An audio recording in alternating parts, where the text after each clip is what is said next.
রোগাক্রান্ত হয়ে চিকিৎসা গ্রহণ করবার চেয়ে অসুস্থ হওয়ার আগেই রোগ প্রতিরোধ করা এটা উত্তম, এটা জরুরি। আমি অসুস্থ হওয়ার আগেই সচেতন হই যে আমি অসুস্থ হয়ে যাব কিনা, সচেতন থাকি।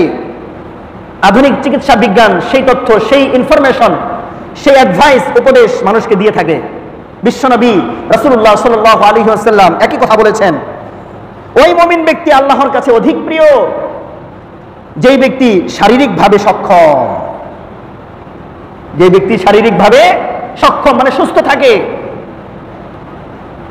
কারণ সুস্থ থাকা অবস্থায় নিজের উপর অর্পিত যাবতীয় দায়িত্ব ঠিকঠাক ভাবে আদায় করতে পারে, আল্লাহর হক বান্দার হক ঠিকঠাক ভাবে আদায় করতে পারে, এই ব্যক্তি উত্তম ওই ব্যক্তির চেয়ে যেই ব্যক্তি অক্ষম হয়ে পড়েছে।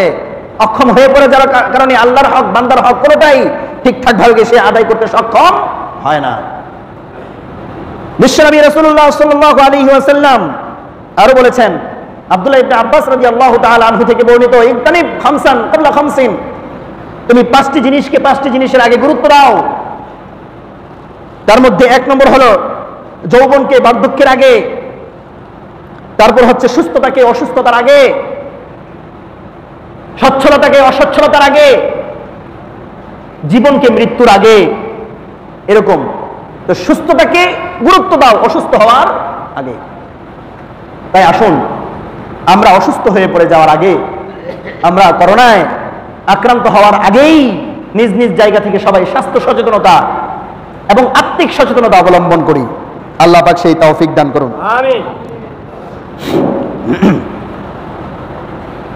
স্বাস্থ্যবিধি মেনে চলার জন্য যেই ধরনের কথা আধুনিক চিকিৎসা বিজ্ঞান আমাদেরকে বলছে, পরিষ্কার পরিচ্ছন্নতা অবলম্বন করা, নিয়মিত হাত ধৌত করা, খাবার গ্রহণ করবার আগে, বাচ্চাদেরকে খাবার গ্রহণ করাবার আগে, পয় নিষ্কাশন বা টয়লেট ওয়াশরুম ব্যবহার করবার পরে, বাচ্চাকে পরিষ্কার পরিচ্ছন্ন করবার পরে, ইত্যাদি ইত্যাদি যে ধরনের স্বাস্থ্যবিধির কথাগুলো আমাদেরকে বলছে, মাস্ক ব্যবহার করা ইত্যাদি সহ।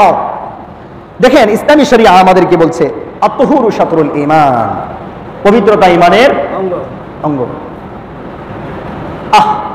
দিনে 5 বার আমি নামাজ আদায় করছি, নামাজ আদায় করবার জন্য পবিত্রতা অর্জন করবার যে মাধ্যম আমাদেরকে অজুর ব্যবস্থাপনা দেওয়া হয়েছে, গোসল ফরজ হয়ে গেলে গোসল করবার যেই ফরজ বিধান দেওয়া হয়েছে, এগুলোর মধ্য থেকে পুরো বডিটাকে ধৌত করতে বলেছে, শুধু কবজি পর্যন্ত নয়।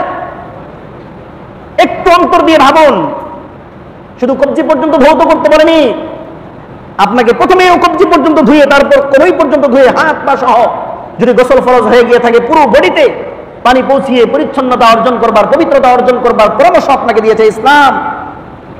স্বাস্থ্যবিধি মেনে চলুন, আসুন স্বাস্থ্যবিধি মেনে চলি। আমরা যদি নিজ নিজ জায়গা থেকে স্বাস্থ্যবিধি মেনে চলি, তাহলে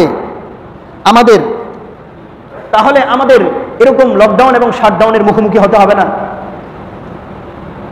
আমাদের খাওয়া দাওয়া, স্বাভাবিক জীবনযাত্রা অস্বাভাবিক হয়ে যাবে না ইনশাআল্লাহ। আমরা পালন করবো তো ইনশাআল্লাহ। আল্লাহ পাক আমাদের সবাইকে নিজ নিজ জায়গা থেকে এগুলো পালন করার তৌফিক দান করেন, আমিন।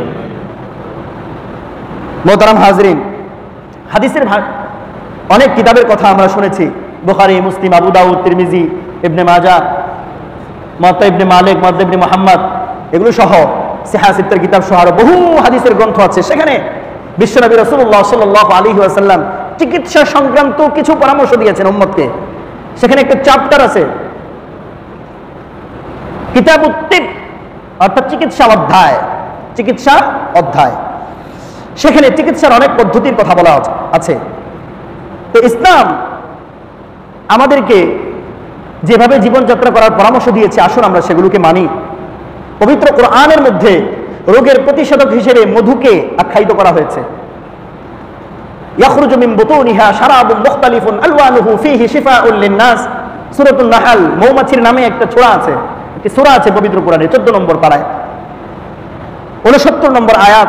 আল্লাহ পাক সেখানে বলছেন, মৌমাছি ঘুরে ঘুরে আল্লাহ পাকের নির্দেশে ফুল, ফল, মল এগুলো থেকে নির্যাস সংগ্রহ করে, তারপর সে এটাকে আল্লাহ পাকের নির্দেশ ক্রমে তার নিজস্ব বাসার মধ্যে নিজস্ব প্রক্রিয়ায় সুন্দরভাবে অত্যন্ত সুরক্ষিত উপায়ে সেখানে মধুরা সংগ্রহ করে আল্লাহ পাক বলছেন ফীহি শিফাউল লিন-নাস, মানুষের জন্য সেখানে প্রতিষেধক রোগ থেকে মুক্তির উপায়, মেডিসিন এই মধুর মধ্যে আছে। বিশ্বনবী রাসূলুল্লাহ সাল্লাল্লাহু আলাইহি ওয়াসাল্লাম কালোজিরার কথা বলেছেন, আল হাব্বাতুস সাউদা শিফাউন মিন কুল্লি দা ইল্লা সাম, যে মৃত্যু ছাড়া সকল রোগের মহা ঔষধ হচ্ছে কালোজিরা। এছাড়া পবিত্র কোরআন এবং হাদিসের মধ্যে আরো অনেক মুখরোচক, মার্জিত, পবিত্র, অত্যন্ত রুচিসম্মত খাবারগুলোর কথা বলা আছে, যেগুলোর মধ্যে প্রতিষেধক অর্থাৎ রোগ প্রতিরোধ ক্ষমতা বেশি আছে। তাই রোগ প্রতিরোধ ক্ষমতা সম্পন্ন খাবারগুলোকে আপনার খাবারের মেনুতে রাখেন, তালিকায় রাখেন এবং স্বাস্থ্যসম্মত জীবনযাত্রা নিশ্চিত করেন। আত্মিক সচেতনতা, স্বাস্থ্য সচেতনতা অবলম্বন করুন।